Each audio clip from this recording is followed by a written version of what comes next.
За үзэгчтэй хүнд орой минь төргий. Тэгэхээр олоо телевизийн зочинтой ярилцах цаг ярилцлага нэвтрүүлгийн нээлж дугаар та хүндээ хүрэхэд бэлэн болоод байна.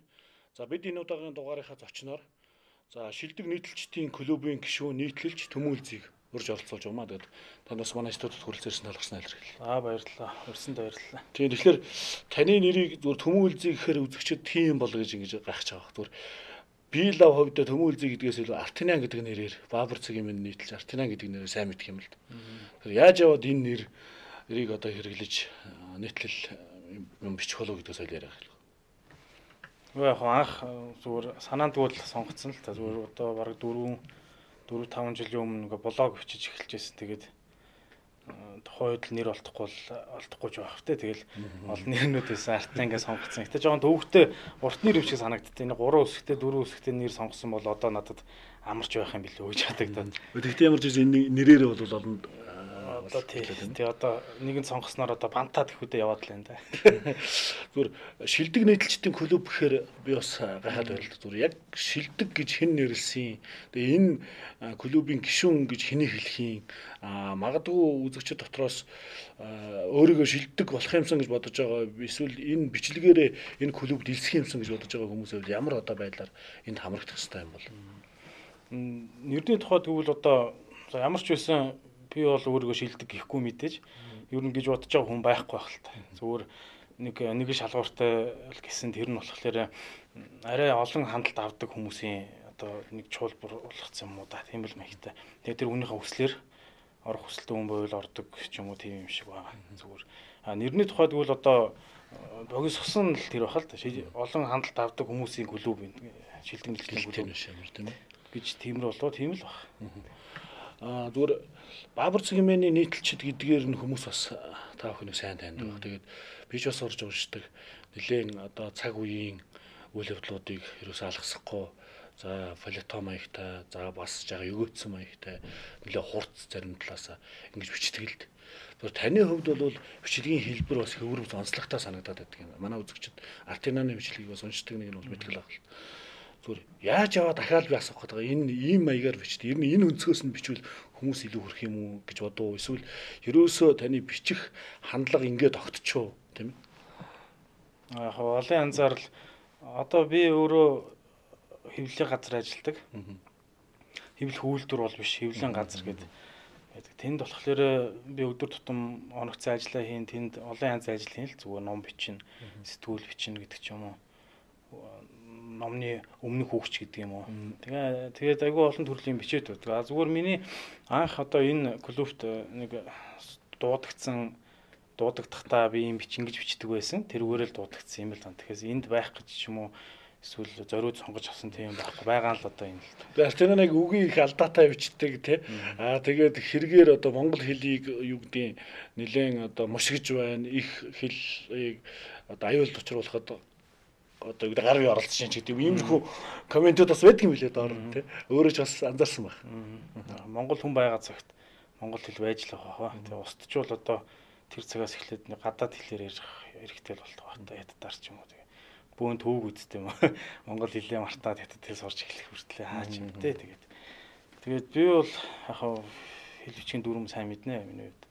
Нэг ч алдаагүй бичиж чадна. Тэгээ зүгээр яг амар байдаг нэг хөнгөн пүү зүмсэг үүж байгаатай адилхан санагддаг байхгүй. Анханасаа сурцсан ч юм би. Заавал нэг ингэж дүрмөнд баригдаж яхаар тийм ээ. За бидний яриа таны залуу хүний хувьд ер нь одоо хөгжил гэдэг үгийг юу гэж хардгийг гэж л асуумаар санагдаад байна. Би ч бас олон хүнээс ингэж асууж байсан. Хөгжил гэл ингэхээр одоо амар том асуулт байна л та. Би одоо яг энгийн болгоо хоёулаа зүгээр ингээ хөгжил гэх том юмэр улс орны баялаг маялаг тэгээд байшин барилга гэнтер гэл зөндөл юм байна. Зүгээр яг хөгжил гэдэг залуу хүн бас аль өнцгөөс нь харуул илүү чухал юм бол. Ялангуяа нийгэм хөгжил. Яг өндөр барилга бол мэдээж биш. Гоё машин. Одоо жишээ нь Gangnam Style шиг дуу гарлаа энэ хөгжчлөө гэж байгаа юм бол биш л ах зүгээр хүмүүсийн толгой тархинд л бүхэн байгаад толгой тархинд байна гэхээр бас бүгдээр математикч болоод бүгд ухаантай дандаа философи ярьдаг, нийгэм эдийн засагт анализ хийж сурдаг. Тэрийг ч бас хэлэхгүй байна. Зүгээр ерөнхийдөө миний нүдээр би нэг 5-6 жил орчим Монголд байхгүй байж байгаад ирсэн. Ирээд удчихна л та. Гэхдээ ямар ч хэлсэн болвол Эрс өөрчлөлт надад ажиглагдсан байхгүй. Хос өмнө ямар байсан? Эрэхтэй би тэм төсөөлтөд ирсэн чинь шаал өөр байсан баг. Монгол бол тий яг харахгүй хөгжлийнхаа зам дээр гарцсан. Бүр баг эхэндээ ч биш ер нь нэлээд явж байгаа гэж би ойлгож байгаа. Залуучуудын хоорондын харьцаа, бие биенээ хүндэлдэг болцсон байна. Бие биенээсээ санаа зовдог болцсон байж байгаа жишээтэй. Хүний нүдэн дээр хог хайчих хүн өдрөөс өдөрт ховордоод л биш. Машиныхаа цонхоор пиавны лаз шидэх хүмүүс ховордоод байгаа л гэж бодоод байгаа. Би гэж одоо харагдаж байгаа угаас. Энэ маягаар хүний хөгжил иргэдийн толгой дотор л ингэж явж байгаа л болох гэж бодоод байгаа юм л. Таныг бас Артаниан гэдэг нэрээр мэдэх үзэгчид маань үгүй яг Төмөөлзий гэдэг хүн Артаниан гэдэг одоо нийтлэлч маань ямар мэрэгчлээ юм бол үнэхээр сэтгүүл зүүн энэ утга зохиолын чиглэлийн хүн байна уу? Бас нөгөө 19 каноны бас нэг зохиолын 3 бас нэг нь бас бичсэн байж байгаа тийм. Тэгэхээр энэ талаас үзэгчид бас тодорхой мэдээлэл өгвөл. Би болохоор үндсэн мэрэгжил техникийн механикийн инженер хүн. Тэгээд нэг Европод нэг жоохон сурсан төгсөөгүй зүгээр хаяад ирсэн. Тэгээд эдийн засгийн чиглэлээр суралцж байсан. Сэтгүүл зүйтэй бол би ямар ч хамаа байхгүй л. Ер нь сэтгүүлч асар олноороо төгсдөг гэдэг юм байна лээ. Тэгээд тэр чинь нэг мэрэгчлэр бас хийдэг ажил биш гэж хүмүүс ярих юм билээ. Би сэтгүүлч биш, бичгэн хүн биш мөртлөө бас ингээд дүгнж хэлэх юм ч бас хаашаа юм те. Олон сэтгүүлчдэд бас юу гэж ойлгох тийм. Та ихтерийн төгөл тас бишээж магадгүй.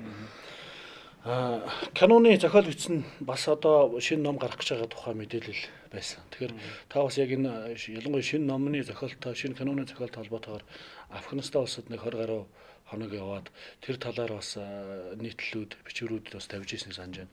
Тэр ерэн зүгээр бас Афганистан улсын байдал бид нар бас дэлхийн 200 гаруй улсын дээр нэг за Монгол орны байдал хоёрыг харьцуулаад ч юм уу тэгээд ингээд жаахан жишиж энэ төр үзэх юм бол ямар одоо ялгаа онцлогуд бас байх юм.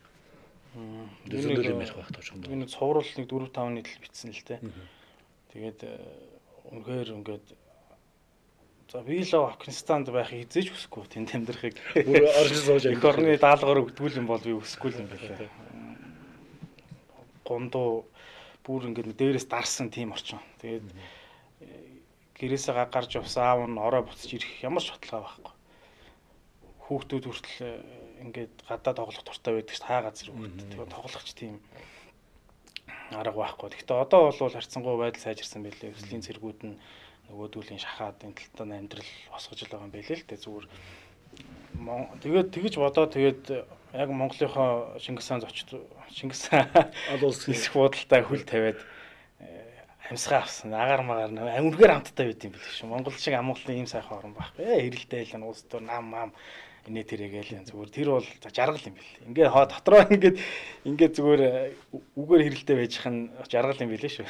Яг энтэй холбоотойгоор энтэй холбоотойгоор та түрүү бас ярьсан гадаадад хэдэн жил болсон гэж зүгээр гадна амьдарч байгаад ирсэн хүмүүс энэ эх орныхоо тэр сайхныг илүү мэддэг гэдэг. Зүгээр үзэгчид маань ингээд эндээ бид байгаад эндээ өсөө төрөөд ингээд амьдарч байгаа учраас тэр болгон нэг утаатай их л шүүмжлэх их хандлага их байх юм. Тэгвэл яг гадна амьдарч байгаад ирсэн хүний нүдээр харах юм бол бас онол ах л та. Ахтай сайн муу зөндөөл байлгүй л яах. Тэг зөндөөл байдаг шүү дээ. Одоо бүр яг энэ дэр дөрүүлээд ярил Улаанбаатар хотын өнгө үзэмж замын төвжрэм энтер гэж бас ярьж болж байна. Би тийм санаа байнга төвшүүлдэг. Том барилгууд нөгөө агаарынхаа утаа угаар тоос шороонд айгүй халтарддаг.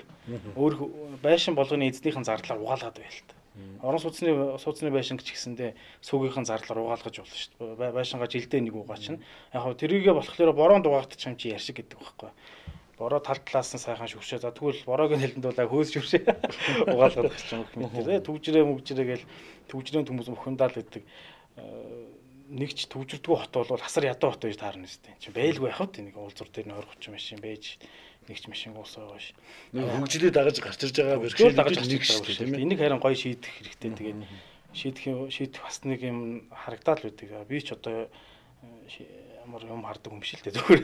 Гэхдээ миний бодлоор бол ажиллаж байхад гадаадын хотууд одоо тооны дэвтэр гэж ярьдаг шүү дээ. Замууд нь ийм хэрсэн байдаг юм билээ. Гэдэг нь болохоор одоо жишээлбэл хорооллын зам чи инвшөөргөн чөлөө байдаг. Тэрний урд талд нь нэгтэй нүүргэн чөлөө байгаа. Тэгээ урагшаага нарны гудамж гэдэг ингээ яваад байна. За 3 ийм гол том туушсан байлаа гэх чинь хооронд нь холбосон замууд нь амар зайтай байгаа байхгүй манайх. Хитрхи зайтай. Тэг чинь зүгээр нэг байшин руу хоёр байшин хоорондоор эргэлээ, жоохон тахирлал нөөц хоёр байшин хоорондоор гарч явдаг боломжтой болчих юм бол төвчрээ хэдүүгээр багас болов гэж бодож ойр ойрхон тийм гарцуудтай байвал. Тэгсэн чинь болцоо уг нь байгаа хасрыг харагддаг. Тэгээд тэр нь болохоор хоёр байшингийн хооронд ямар ч утгагүй юм хашаа барьсан байт. Модаа хашаа, төмөр хашаа, бүх материалаар хашаа барьсан. Тэр нь болохоор нэг байшин газраа өмчлөлтгөл байх л та. Тэгээд тэр тойроод сургууль цэцэрлэг бишэл бол тэрний хашаа байх хэрэг байна уу гэж боддог. Эсвэл нөгөө тэр яг хэсхэн газар дээр нь гараж байж байдаг юм. Гараж байж байдаг. Зүгээр жоохон олдууллаа тэгэл том юм. Яг энэ замын төгжрөлтэй холбоотой яг иймэрхүү бэрхшээлүүдийг шийдэх гээл одоо бас засаг төр нийслэлийн удирдлага гэх их олон ажлууд санаачлал хийж л байна л да. Түрүүчнээс амжилт энэ төр дагуулж л ах шиг байна. Гэтэл энэ их хөгжлийн хажуугаар бид бас түүхэн дурсгал зүйлүүдээ гээл орхилоо. Жишээлбэл цагаан хаалга буулгачлаа. За мөн одоо Ленин хөшөөг бас буулгалаа гэл зарим хүмүүс нэлээд шүүмжлэлтэй хандаад энэ бол одоо нэгэн цаг төг өгүүлж исэн зүйл байл гэж байна. Та зүгээр бас нийтлэлчийн хуваар юу гэж харддаг юм? Цагаан алгуулын харахгүй дурсвал байсан л та би жоохон харамсч л байдаг. Цагаан алганаас болоод яг тэр зам нэвтэр гарахгүй болсон гэж би сонсог байт. Би тэнд байнга явдггүй л дээ зүгээр авахгүйгээр зохицуулж болох байсан гэж магадгүй л. Харин нэгдүгээр хорооллын аюулгүй торгийг яралтай дөрвөн зам болохгүй болсон газар. Ленин хөшөө бол яг хэвтэ сүүлдээ ч бүр маргаан тэгдээд Ленин хинбэ гэдэг дээрэл тулаад багш. Ленийг судлах гад шүү дээ. Ленин философи юу байсан бэ? Зүгээр хөшөөлтэй зүгээр хажууд нь харин гой авсан жаалаа аваагүй яалаа яасан юм жир бол тий. Харин хажууд нь гой тайлбар тавиад энэ бол коммунизмын Монголд сүүлчийн дурсгал энэ төр гэсэн жоохон тийм сүржин тайлбар тавиад ачиж тордоод гэсэн бол бас хүмүүсийн зураг авах дуртай байгаа. Харин зөв эсрэгээр коммунизмын сүүлийн дурсгалыг ардчлалын болголаа гэх тэргээр нэлээд том одоо олон нийт танцсан юм яриа энэ төр гараад байгаа л та байсан. Тийм хоёр талтай л байна тий. За Хог Улаанбаатар гээд их том юм ярьдаг. Та бас энэ талаар бичсэн байсан тий. Хог ерөөсөө Монгол ялангуяа мэдээж Улаанбаатар жиш төвлөрсөн хотын бас бэрхшээлэл байх л да энэ. Тэгээд Улаанбаатарыг хоггүй болгоход л одоо менежмент хийх хэрэгтэй гэлгээл том юмараа том төсөв эргээл агаарын бохирдол хог гэл ингээл байдаг. Тэгээд бас энэ манай нийтлэлчид энэ үзэг барьдаг нөхдөв чи ямиг олон талаас нь харах юм л да зүгээр ингээд тийм ээ. Тэр та бас энийг яаж харж байгаа? Яавал энэ асуудыг шийдэх басны гарц бас байж болох юм бэ тийм ээ. Хогийн сав тавиагүй жиж хоггүй гэдэг байгаа байхгүй. Хог хаях боломжгүй тийм. Заахан Blue Sky Central Tower өмнө ч юм уу хогийн сав байгаа л да. Ер нь Мерсер газруудын үүдэнд нэг 2 3 хогийн сав байгаа. Дотор нь байгаа.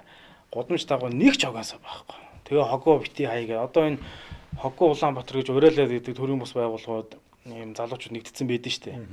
Эхлээд хогийн сав тавиадаг гэж уриалмаар байгаа. Уриалмаар санагдаад байт. Ер нь тэгэхгүй бол тийм бидтэй. Гутал өгөөгүй гуталтаа явуугүй гэх арга байхгүй штэ. Тэгээ одоо за би бол жишээ нь яг карма ч юм уу машины хаалган дотор ч юм уу хогнууд үүрэл тэрийг хайдаг. Заримдаа тэгмэргүй санагддаг л байхгүй. Хайчмаар санагддаг. Дааж хогоос баг. Тэгэхээр хогийн саваас эхлээл бид ярих хэрэгтэй болж байгаа юм. Сайлаа үлдэхээр саваа бэлтээ. За бидний яриа цаашаага үргэлжлээд одоо дэлхийн сүнх асуудал руу ороод ярьчвал бас нэлээ. Бас энэ бошиг энэ төр ярьдаг хүмүүст саадуулах юм болов яах юм бол зүгээр 12 сарын 21-нд дэлхийн нийт том үйл явдал болно. Тэгээд дэлхийн сүнж магадгүйд зарим хүмүүс лекц яриа энэ төрөй сонсчих юм бол аврагдчих магадaltaй гэл юм яриа л янз бүр болоод ялангуяа настангууд бол нэлээ одоо сэтгэлэн төгшиж манай хөгшчүүл бол бүгд ярьж одоо хөдөөд танаас одоо тэр өдөр одоо өндөр байш барилгаас буугаарай лааш үдэн заваарай гэж яг шиг ийм юм болоод байна л да. Нийгэм бас тодорхой юм хөдөлгөөн өрнчөөд байна. Та зүгээр энэ талаар бас бичсэн байна лээ. Ер нь энэ хандлагыг яаж ойлгох ёстой энэ хүмүүсийн ухамсарын энэ байдалтай холбоотой байна уу эсвэл зүгээр энэ үнэхээр энэ далтыг хардаг зүүн чимэрэгд олон болчиход байна уу ч одоо юу болоод байна 90-ад онд нэг бужигнсан шүү дээ бас нэг гэхдээ өнөөдөр бол тэр биш л баймарсан тэгээд тэгээд би хувьдаа ингээд өөрийгөө ингээд дараа нь бодсон чинь мэдхгүй бүх юм руу л орсон байх дөө сэдвээр нь үлдээх юмнуудаа эргээд хасыг дургуун биш үү тий.